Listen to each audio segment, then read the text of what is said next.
plus haut historique. C'est ce qu'on a vu contre toute attente en fin de semaine sur les indices américains. Le S&P 500, l'indice boursier des 500 plus grosses entreprises américaines, est allé à son plus haut historique, donc proche des 6200 points. La volatilité dans le même temps s'est bien calmée, donc le risque s'est calmé sur les marchés financiers, revenu sur sa moyenne de long terme.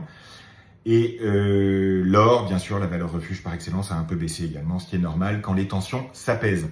Dans les jours qui viennent, on va probablement se refocuser sur la question de la guerre commerciale entre les USA et l'Europe, puisqu'on arrive proche de l'ultimatum du 9 juillet, date à laquelle il faut avoir fini ces négociations, sans quoi on repasserait sur des taux de douane beaucoup plus élevés entre les USA et l'Europe. Le Bitcoin, lui, a très bien performé avec l'accalmie sur le front du risque. Donc on est au-dessus des 107 000 $ sur le Bitcoin de nouveau, avec une forte hausse la semaine dernière. Du côté des actions, c'est Nvidia redevenu première capitalisation mondiale qui a un peu fait parler d'elle.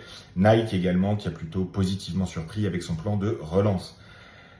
Dans les jours qui viennent, on restera évidemment attentif au comportement de l'économie américaine. On va avoir cette semaine des données d'inflation et des données de chômage, donc ça nous permettra de savoir si la Banque centrale américaine va ou non baisser les taux directeurs, qui est l'enjeu clé pour l'économie américaine.